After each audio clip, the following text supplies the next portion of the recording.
Good evening बच्चों, कैसे हैं आप सभी।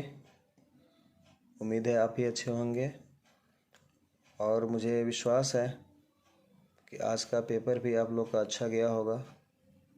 जैसा कि सबको पता है, आज बिहार बोर्ड स्कूल एग्ज़ामिनेशन 2022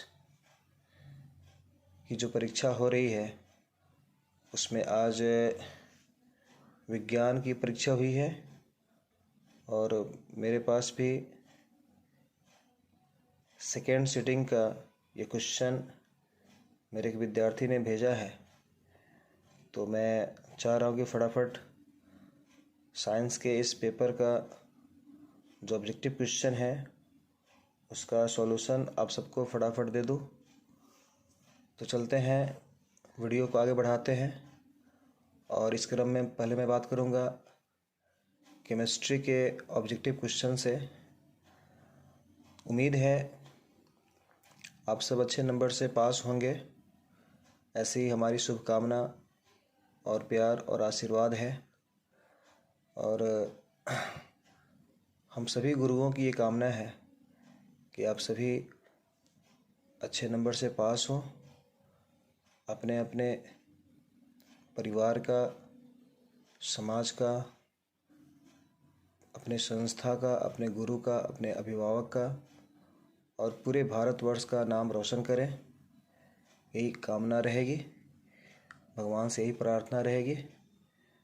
तो चलते हैं बच्चों, वीडियो को स्टार्ट करते हैं और आगे बढ़ते हुए सबसे पहले हम बात करेंगे केमिस्ट्री के ऑब्जेक्टिव क्वेश्चन के लिए। तो सुनिए, पहला क्वेश्चन है आज का, यह सेकेंड सिटिंग का पहला क्वेश्चन क्या है। तो ईंधन है, क्वेश्चन आया था ईंधन है। ऑप्शन दिया गया है ए में, ऑप्शन दिया गया ए में CNG, बी में LPG, सी में लकड़ी और डी में इनमें से सभी। अर्थात इनमें से सभी जो है डी ऑप्शन ही सही माना जाए, क्योंकि CNG, LPG और लकड़ी तीनों का तीनों ईंधन है। ईंधन के बारे में आप जानते हैं कि वैसे पदार्थ जो जलकर ऊष्मा और प्रकाश देते हैं उसको हम लोग ईंधन कहते हैं। इसका मतलब CNG, LPG, लकड़ी तीनों ही ईंधन है, इसलिए ऑप्शन नंबर डी आपका सही होगा। ठीक है बच्चों, चलिए नेक्स्ट क्वेश्चन क्या कहता है। तो नेक्स्ट क्वेश्चन कहता है, यहाँ दिया गया है कि Al4C3 एक यौगिक है, एल्युमिनियम का कार्बाइड है ये Al4C3 के जल अपघटन से निम्नांकित में कौन बनता है। बताना है कि इसके अपघटन से कौन बनता है। तो आपको पता होगा जितने सारे धातु के कार्बोनेट होते हैं, कार्बाइड होते हैं, C3 का मतलब यहाँ कार्बाइड से है, कार्बाइड होते हैं, उसके जल अपघटन से हमेशा ही असंतृप्त हाइड्रोकार्बन में एल्काइन बनता है। तो एल्काइन हाइड्रोकार्बन आपको विकल्प नंबर सी में दिया गया है, तो यहाँ पे आप विकल्प नंबर सी को ही चुने होंगे, ऐसा विश्वास है और यही सही ऑप्शन है, एल्काइन, सी ऑप्शन। चलिए नेक्स्ट क्वेश्चन क्या कहता है बच्चों, ये दिया गया है कि वह धातु जो सिर्फ अम्लराज में घुलता है। एक ऐसे धातु का नाम बताना है जो अम्लराज में घुलता है। अम्लराज का मतलब एक्वा रेजिया, जो आपको पता होगा कि ये हाइड्रोक्लोरिक अम्ल और नाइट्रिक अम्ल का मिश्रण होता है। तो आप पढ़े थे धातु और अधातु चैप्टर में कि अम्लराज में घुलने वाला धातु सिर्फ सोना होता है, अर्थात औरम, जो आपको विकल्प नंबर बी में दिया गया है, औरम, AU का मतलब औरम अर्थात सोना से है। तो आप टिक करेंगे ऑप्शन बी, सोना। चलिए नेक्स्ट क्वेश्चन क्या कहता है। तो नेक्स्ट क्वेश्चन कहता है कि उत्तम ऊर्जा का स्रोत उत्तम ऊर्जा का स्रोत वह है, मतलब बताना है किसमें यह गुण होगा जिसके कारण से उसको उत्तम ऊर्जा का स्रोत माना जाएगा। इसको हम लोग आदर्श ईंधन भी कहते हैं। तो ऑप्शन ए दिया गया है, जो सरलता से सुलभ हो अर्थात मिल सके, तो ये भी ऑप्शन सही है। बी क्या कह रहा है, जो प्रति एकांक आयतन अथवा प्रति एकांक द्रव्यमान में अधिक कार्य करे, तो ये भी आपका विकल्प सही है, जिसकी ऊष्मीय मान अधिक हो, अर्थात जो कम ही मात्रा में जल कर अधिक मात्रा में ऊर्जा उत्पन्न करे वैसे ईंधन को हम आदर्श ईंधन कहते हैं जिसका ऊष्मीयमान उच्च हो, ज्वलन ताप निम्न हो। इसके साथ साथ सी ऑप्शन क्या दिया है, जिसका भंडारण तथा परिवहन आसान हो, अर्थात जिसके रख रखाव में सुविधा हो और जिसके स्थानांतरण में भी आसानी हो सके, वैसे ईंधन को आदर्श माना गया है। तो ऑप्शन सी भी आपका सही लग रहा है, अर्थात यहाँ पे हम टिक करेंगे डी ऑप्शन को, जिसमें लिखा हुआ है जिसमें ये सभी गुण हो, अर्थात जिसमें यह ए बी और सी तीनों गुण हो, वही माना जाएगा उत्तम ऊर्जा का स्रोत। तो ऑप्शन हम बी को टिक करेंगे, विकल्प नंबर डी। चलिए नेक्स्ट क्वेश्चन क्या कहता है, कमरे के ताप पर द्रव अवस्था में रहने वाली अधातु है। तो आपको पता होगा पूरे तत्वों में कमरे के ताप पर रहने वाले तत्व होते हैं पारा जो होता है धातु, और दूसरा है ब्रोमीन जो होता है अधातु। तो यहाँ आपको क्वेश्चन में दिया गया है अधातु, इसलिए आप टिक करेंगे ऑप्शन सी को जो दिया गया है ब्रोमीन। चलिए बच्चों, कमरे के ताप पर द्रव अवस्था में रहने वाली अधातु है ब्रोमीन। अगला क्वेश्चन क्या कहता है, तो अगला क्वेश्चन कहता है कि निम्नांकित में कौन सा युग्म एकल विस्थापन अभिक्रिया प्रदर्शित करता है। यहाँ ऑप्शन दिया गया, इसमें एकल विस्थापन का मतलब है कि जिसमें कोई अधिक क्रियाशील तत्व अपने से कम क्रियाशील तत्व को हटाकर उसका स्थान ग्रहण कर ले और एक नए यौगिक का निर्माण करे, उसे हम एकल विस्थापन अर्थात सिंगल डिस्प्लेसमेंट रिएक्शन कहते हैं। ऐसा आप लोगों ने पढ़ा है। तो यहाँ पे जो विकल्प ए दिया गया है, इसमें MgCl2 एवं कॉपर Cu, आपको ज्ञात होगा कॉपर तांबा जो है वह मैग्नीशियम धातु से कम क्रियाशील है। ऐसा धातु अधातु में आप सब लोग को, या फर्स्ट लेसन जो आपका रासायनिक अभिक्रिया और समीकरण था वहाँ भी आपको बताया गया था कि धातुओं की क्रियाशीलता, धातुओं का जो टेंडेंसी है इलेक्ट्रॉन त्याग करके अस्थायी बनने की, उसके आधार पे क्रियाशीलता सारे धातुओं की अलग अलग होती है। तो क्रियाशीलता का एक क्रम था, उस क्रम में पता होगा कॉपर को मैग्नीशियम से नीचे रखा गया है जो कम क्रियाशील होता है, जो प्रतिस्थापन यहाँ नहीं कर पाएगा, विस्थापन नहीं कर पाएगा, इसलिए विकल्प ए गलत है। आपका विकल्प 2 दिया गया है, बी में दिया गया है AgNO3 अर्थात सिल्वर नाइट्रेट एवं कॉपर। तो आपको पता है कॉपर जो है वह सिल्वर से अधिक क्रियाशील है, तो इस तरह से यहाँ पे कॉपर के द्वारा सिल्वर का विस्थापन होगा, अर्थात विकल्प बी ही आपका सही ऑप्शन होगा, जहाँ एकल विस्थापन अभिक्रिया होगी वह प्रदर्शित करेगा। बाकी ऑप्शन सी में आप देख रहे हैं सोडियम क्लोराइड के साथ कॉपर लिया गया, जहां कॉपर सोडियम धातु से कम क्रियाशील है जो विस्थापन नहीं करेगा। साथ में डी ऑप्शन में क्या दिया गया, FeSO4 एवं Ag जो है चांदी, वह लोहा से भी कम क्रियाशील है तो विस्थापन यहाँ भी नहीं कर पाएगा, इसलिए विकल्प आपका बी सही माना जाएगा। चलिए नेक्स्ट बात करते हैं, क्वेश्चन नंबर 5, आवर्त सारणी में आवर्तों की संख्या होती है। तो आप लोगों ने पढ़ा है आवर्त सारणी में आप क्षैतिज जो कतार होते हैं उसको हम लोग आवर्त कहते हैं, जिसकी संख्या 7 होती है, जबकि उदग्र जो कतार होती है उसको हम लोग वर्ग कहते हैं, उसकी संख्या आधुनिक आवर्त सारणी में 18 है। इसलिए यहाँ ऑप्शन ए टिक करेंगे, आवर्तों की संख्या 7, ए ऑप्शन ए। चलिए नेक्स्ट क्वेश्चन क्या कहता है बच्चों, ये कह रहा है पेंटेन जिसका फॉर्मूला लिखा गया है C5H12 के कितने संरचना समावयवी हो संभव है। तो आप लोगों ने पढ़ा है कार्बन चैप्टर में 4th लेसन में कि समावयवी अर्थात जिन यौगिकों के अणुसूत्र एक समान हो किंतु उनका बनावट अर्थात संरचना अलग अलग हो, उन्हें समावयवी कहते हैं। तो आपको पता है पेंटेन जिसका अणुसूत्र लिखा गया है C5H12, इसके 3 समावयवी होते हैं। 3 कैसे होते हैं तो आप ध्यान से देखेंगे। 3 में पहला आप कह सकते हैं नॉर्मल पेंटेन, जिसमें पेंटेन के साथ 5 जो कार्बन है वह सिंगल बॉन्ड के साथ सीधा श्रृंखला बनाता है, बाकी इन सब के साथ हाइड्रोजन आप जोड़ेंगे तो यह नॉर्मल श्रृंखला बना। और ऐसे पेंटेन के इस भाग को हम कहेंगे नॉर्मल पेंटेन। जबकि दूसरा क्या बनता है बच्चों, दूसरा बनता है आइसो। आइसो पेंटेन में आप 4 कार्बन को मुख्य श्रृंखला में रखेंगे, एक कार्बन को आप सेकेंड वाले कार्बन पर जोड़ते हैं, तो यहाँ आपको 3 जोड़ना पड़ेगा हाइड्रोजन, यहाँ 3 जोड़ना पड़ेगा, 6 1 7 8 9 10 11 12, ये भी आपका C5H12 ही हुआ। लेकिन यहाँ पर क्या है, यहाँ आपको आइसो श्रृंखला दिख रहा है, तो ये दूसरा बन गया समावयवी। तीसरा आप क्या बना सकते हैं, इसके लिए आपको मुख्य श्रृंखला के रूप में 3 रखना पड़ेगा, एक ऊपर से जोड़ेंगे बीच वाले कार्बन पे, एक नीचे जोड़ेंगे, ऐसी श्रृंखला नियो होती है। इस तरीके से आप कह सकते हैं आइसोपेंटेन, सॉरी इसको नॉर्मल पेंटेन, फिर आइसोपेंटेन और इसको नियोपेंटेन। इस तरह से इसके 3 बनेंगे समावयवी। तो ऑप्शन नंबर आपका जो 3 दिया गया हुआ है बी, ऑप्शन बी को आप टिक करेंगे। चलिए नेक्स्ट क्वेश्चन क्या कहता है बच्चों, तो नेक्स्ट क्वेश्चन कहता है कि दही में कौन सा अम्ल है। तो आप लोगों ने पढ़ा है सेकेंड लेसन में अम्ल क्षार लवण में कि दही में होते हैं लैक्टिक अम्ल।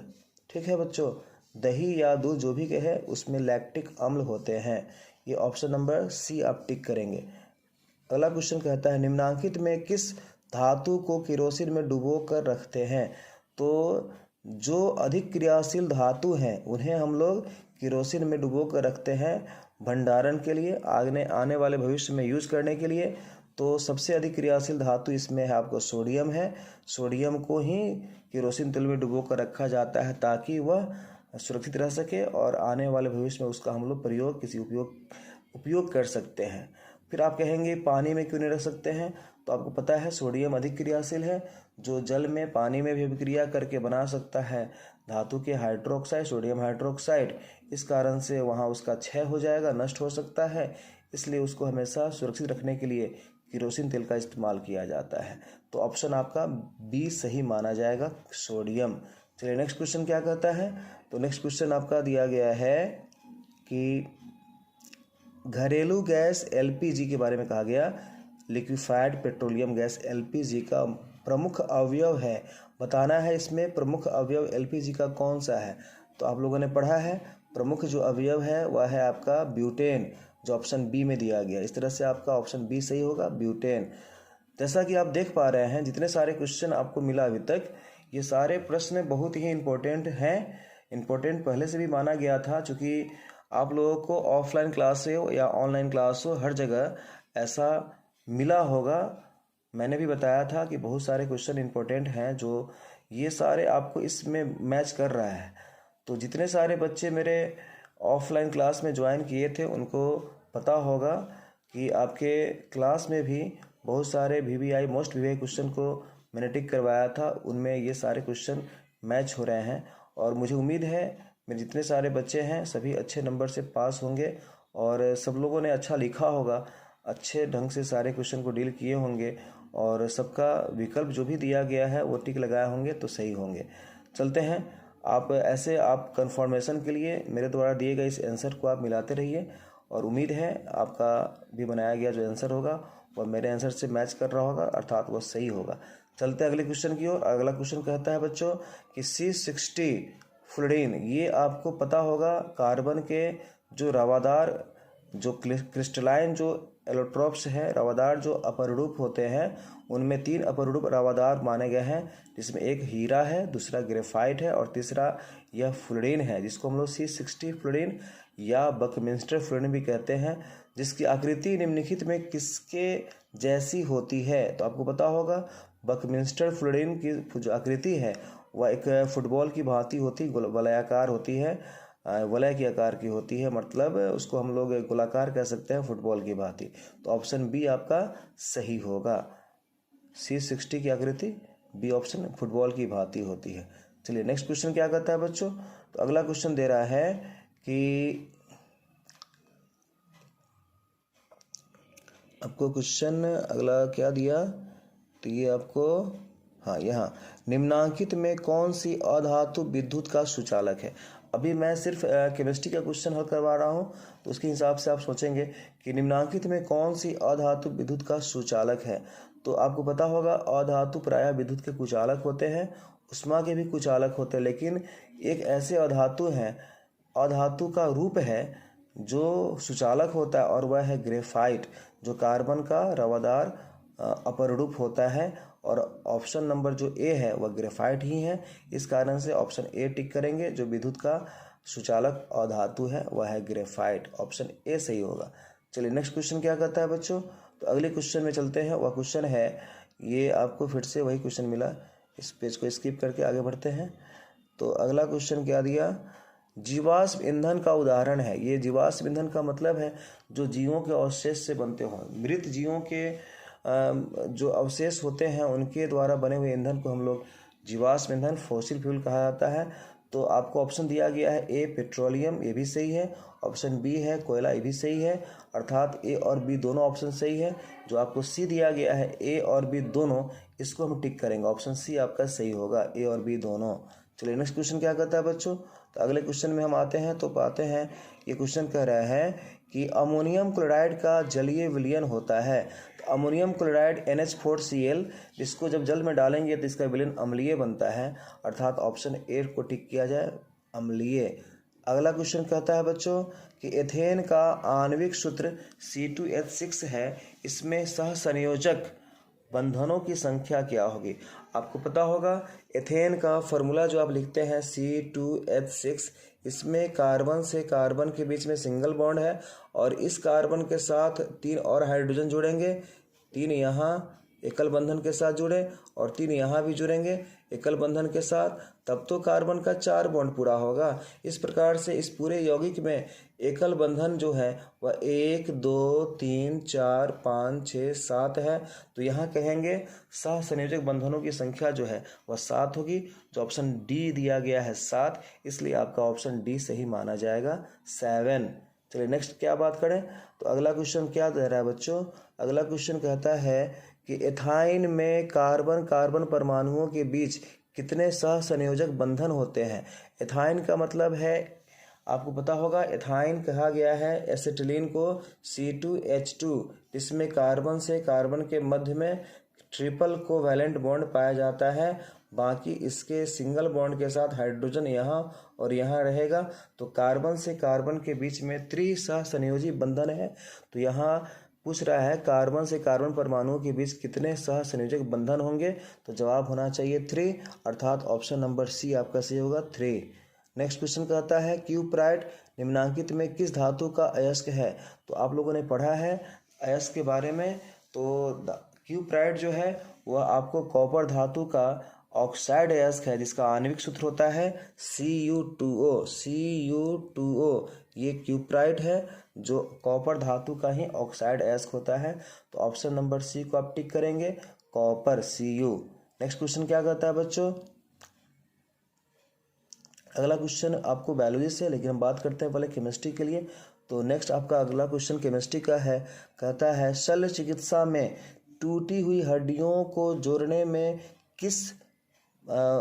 के लिए प्रयुक्त होने वाला रासायनिक पदार्थ है।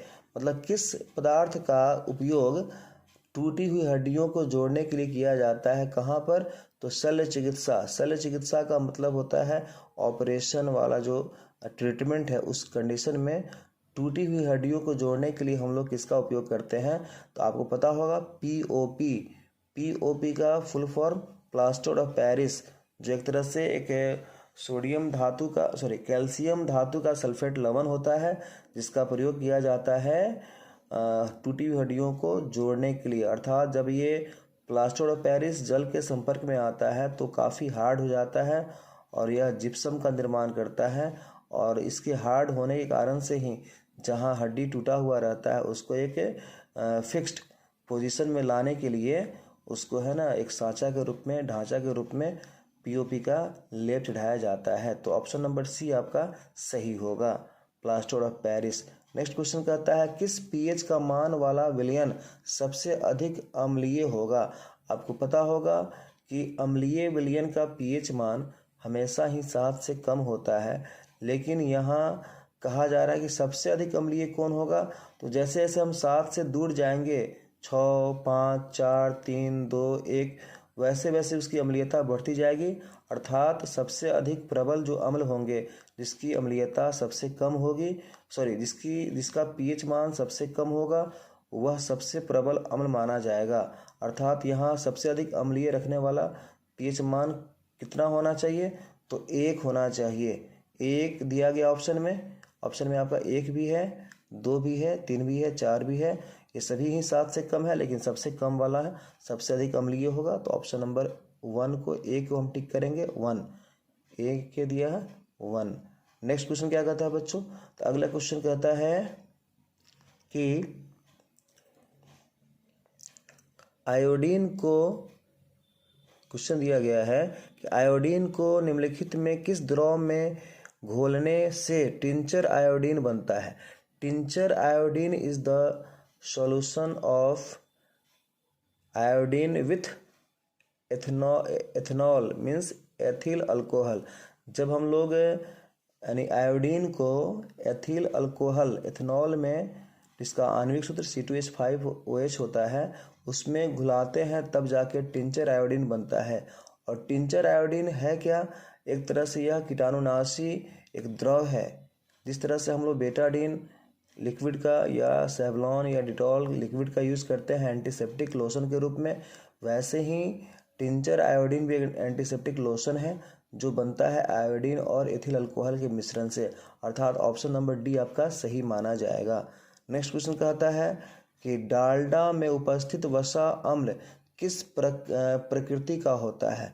तो आप लोगों ने पढ़ा है, एक अभिक्रिया मिला था हाइड्रोजनीकरण, जहाँ पे कहा गया था कि जैसे किसी भी असंतृप्त हाइड्रोकार्बन के साथ जब हम लोग हाइड्रोजन का योग कराते हैं तो बनता है संतृप्त, अर्थात एल्केन बनता है। तो जितने सारे असंतृप्त होते हैं वह सभी वनस्पति तेल माने जाते हैं, और जब उनके साथ हाइड्रोजन का योग होने से बन जाता है एल्केन हाइड्रोकार्बन, तो वो सभी होते हैं वनस्पति घी, अर्थात डालडा। तो डालडा क्या है, तो वनस्पति घी है जो एल्केन हाइड्रोकार्बन होता है, जो हमेशा ही रहता है संतृप्त। अब ऑप्शन दिया गया है संतृप्त, फिर दिया गया है असंतृप्त, फिर दिया गया है थर्ड में आपको आंशिक संतृप्त, फिर दिया गया लास्ट में आपको दिया गया अति संतृप्त। तो इसका मतलब है अब संतृप्त में यहाँ 3 दिया हुआ है, तो हम टिक करेंगे ऑप्शन नंबर ए, संतृप्त हाइड्रोकार्बन जो एल्केन होता है। इस तरीके से डालडा जो है वह आपका ऑप्शन नंबर ए के लिए सही रहेगा, संतृप्त हाइड्रोकार्बन।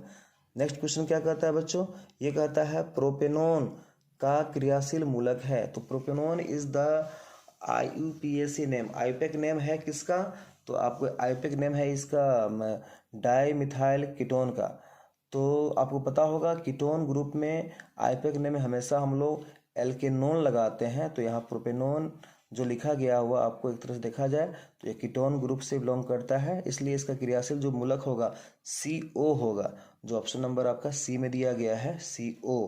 ठीक है, तो ऑप्शन नंबर सी को हम टिक करेंगे प्रोपेनॉन के लिए कीटोन। नेक्स्ट बात किया जाए, अगला क्वेश्चन कहता है कि इथिलीन है। इथिलीन क्या है, तो इथिलीन जो है आपको इथिन को कहा गया, जिसका आणविक सूत्र होता है C2H4। C2H4 जो है वह एल्कीन ग्रुप से बिलोंग करता है, और इसी एल्कीन ग्रुप के इस मेंबर को जिसका नाम है इथिन, इसी को हम लोग इथिलीन भी कहते हैं। और एल्कीन जितने सारे हाइड्रोकार्बन होते हैं सभी आपको ओलिफिन कहलाते हैं। ओलिफिन का मतलब होता है जो एल प्रोड्यूसर हो, that is derive from 2 words, first is ओल एल एंड सेकेंड इज फिकेयर, जहाँ फिकेयर का मतलब होता है प्रोड्यूसर, अर्थात उत्पादक, प्रोड्यूसर। इस तरह से हम कह सकते हैं एल प्रोड्यूसर जितने होते हैं उनको हम कहते हैं ओलिफिन, इसलिए ओलिफिन जो है एल्कीन को कहा गया है, इसलिए आपका यहाँ सटीक जो आंसर होगा वह बी होगा, ओलिफिन। ठीक है, नेक्स्ट बात किया जाए तो निम्नलिखित में कौन जीवाश्म ईंधन नहीं है। तो नहीं है इसका मतलब आपको कौन सा चेकना है इसमें जीवाश्म ईंधन जो नहीं हो। तो आपको पता होगा जीवों के अवशेष से बनने वाले ईंधन को हम लोग जीवाश्म ईंधन कहते हैं। तो आपका ऑप्शन जो दिया गया है बायोगैस, पेट्रोलियम, कोयला, फिर यहाँ है प्राकृतिक गैस। तो आपको पता है पेट्रोलियम और कोयला दोनों ही बनता है जीवों के अवशेष से, तो ये जीवाश्म है ही। प्राकृतिक गैस भी जीवाश्म है, किंतु बायोगैस जीवाश्म ईंधन नहीं है। तो ऑप्शन नंबर आपका ए सही होगा। नेक्स्ट बात किया जाए, और अगला क्वेश्चन कहता है कि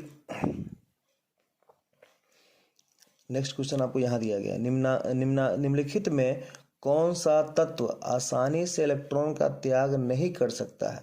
तो इलेक्ट्रॉन त्याग करने वाले तत्व को हम लोग धातु मानते हैं, जिसकी प्रवृत्ति है इलेक्ट्रॉन को त्याग कर अस्थायी बनना।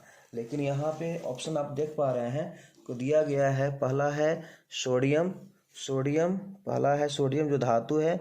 आपको ऑप्शन बी में दिया गया है एफ फ्लोरीन जो अधातु है, अर्थात इसमें इलेक्ट्रॉन त्यागने की प्रवृत्ति नहीं होती है बल्कि ग्रहण करने की प्रवृत्ति होती है, इसलिए ऑप्शन आपका बी हो जाएगा सही, ऑप्शन बी अर्थात फ्लोरीन। बाकी सी में मैग्नीशियम जो धातु है और डी भी आयरन जो धातु है जो इलेक्ट्रॉन त्यागने की प्रवृत्ति रखते हैं, किंतु फ्लोरीन नहीं रखता है, अर्थात बी ऑप्शन सही होगा।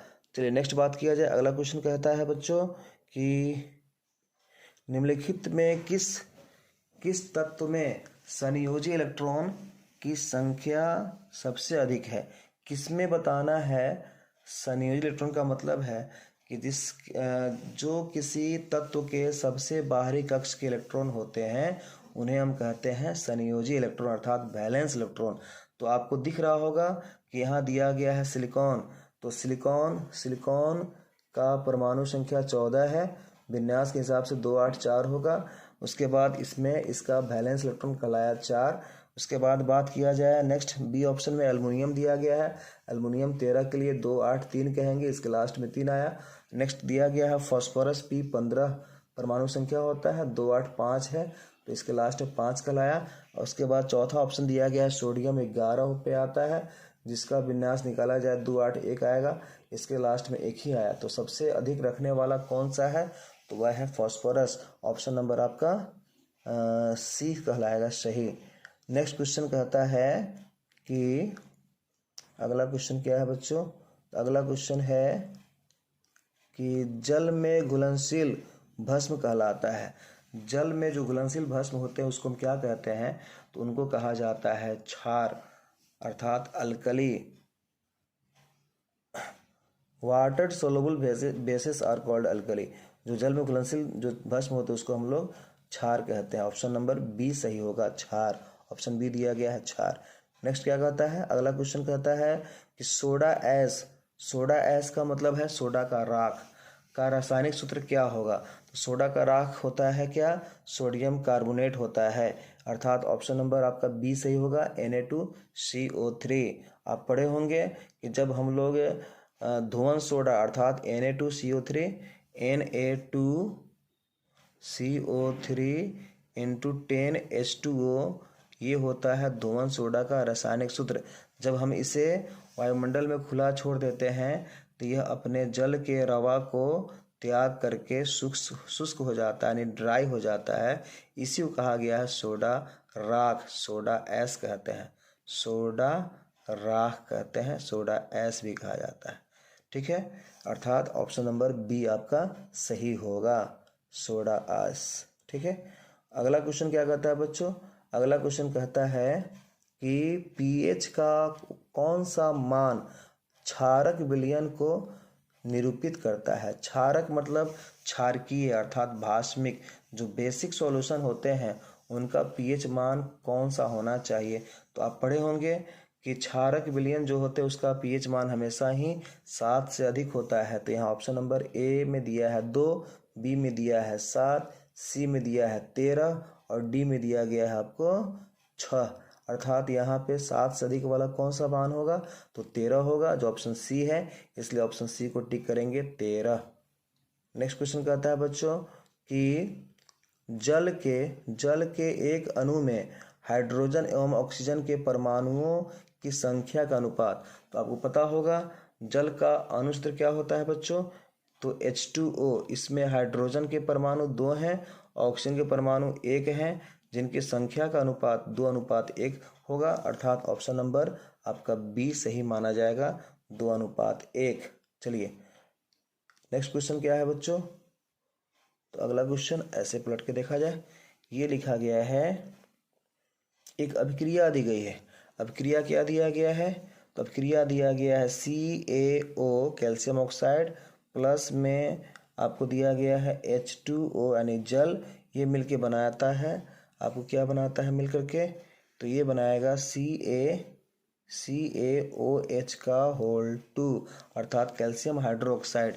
तो यह कौन सी अभिक्रिया है ये, तो आप देख पा रहे हैं यहाँ दिया गया ऑप्शन वियोजन, संयोजन, योगशील और प्रतिस्थापन। तो ये दो यौगिकों के मिलने से एक ही उत्पाद बनता है, तो इसको हम लोग संयोजन कहते हैं, अर्थात ऑप्शन नंबर बी आपका सही होगा, संयोजन। अगला क्वेश्चन क्या कहता है बच्चों, तो अगला क्वेश्चन आपको दिया गया है और वह क्वेश्चन है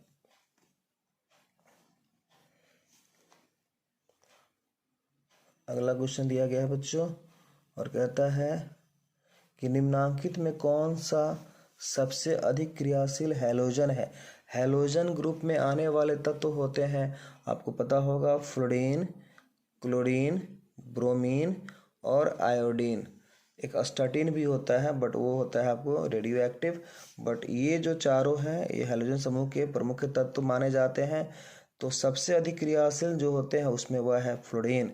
fluorine is the highest reactive and electronegative element. ये आपको फ्लोरीन जो है यह सबसे अधिक क्रियाशील माना जाएगा हैलोजन समूह में, अर्थात ऑप्शन नंबर ए आपका सही होगा। फिर नेक्स्ट क्वेश्चन कहता है ओजोन का आणविक सूत्र है, तो ओजोन कहा गया है O3 को, जिसमें 3 परमाणु होते हैं ऑक्सीजन के, ऑप्शन नंबर बी आपका सही होगा O3।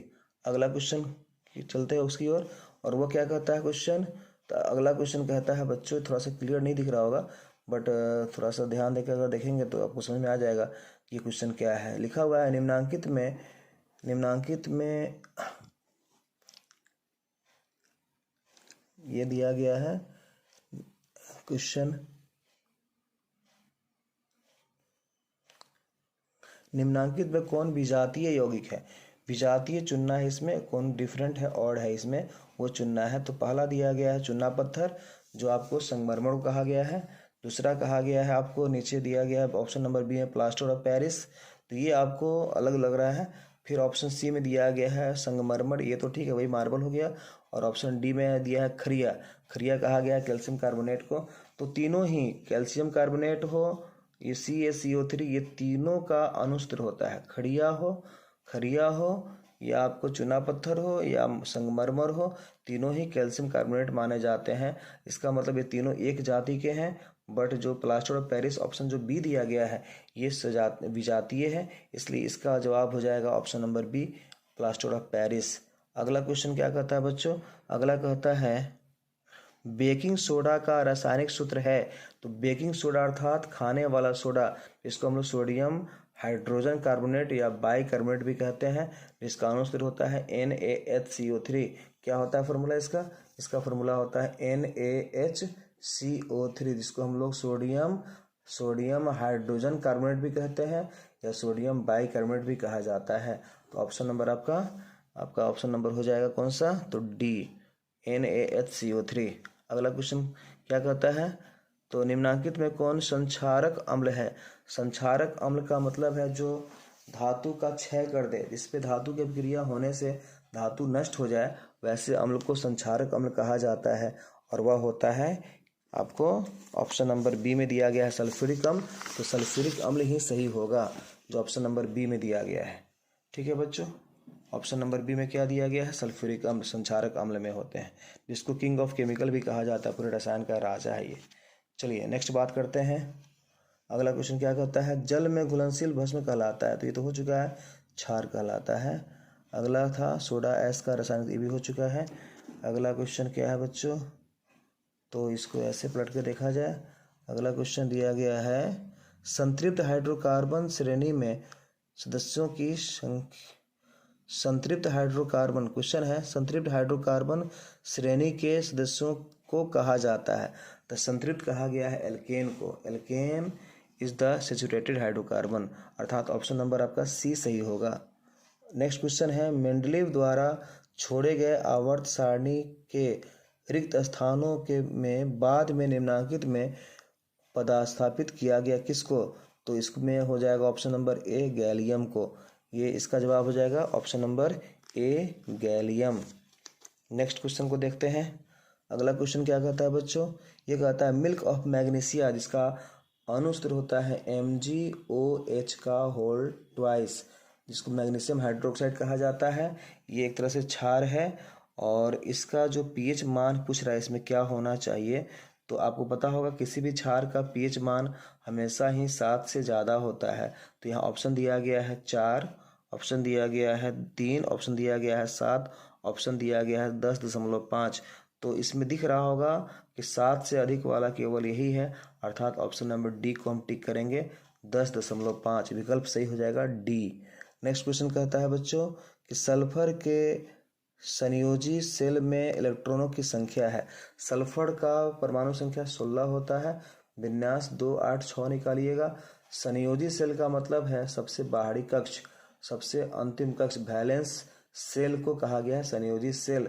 इसमें इलेक्ट्रॉन की संख्या 6 होती है, इसलिए ऑप्शन नंबर आपका कौन सा सही हो जाएगा, ऑप्शन नंबर डी में दिया गया है 6, ये सही हो जाएगा। नेक्स्ट बात करते हैं अगले क्वेश्चन की ओर, और वह क्वेश्चन कहता है, अगला क्वेश्चन क्या कहता है बच्चों, तो ये कह रहा है कि आवर्त सारणी के प्रत्येक आवर्त का अंतिम सदस्य होता है। तो आवर्त सारणी जो होते हैं, आवर्त सारणी में सबसे अंत में जो भी तत्व आते हैं वो आपका अक्रिय गैस, निष्क्रिय गैस होता है, जिसमें आपको helium, neon, argon, krypton, xenon और रेडॉन आता है। ये सभी तत्व जो हैं अपने अपने आवर्त में सबसे अंत में पाया जाता है। जितने सारे आवर्त होते हैं, सारे आवर्त में सबसे अंत में यही निष्क्रिय गैस पाया जाता है। इसको अक्रिय गैस भी कहते हैं, उत्कृष्ट गैस भी कहते हैं, नोबल गैस कहते हैं। जो ऑप्शन नंबर सी आपका दिया गया है वो सही होगा। ठीक है, अगला क्वेश्चन कहता है बच्चों किसी तत्व में 2 सेल हैं।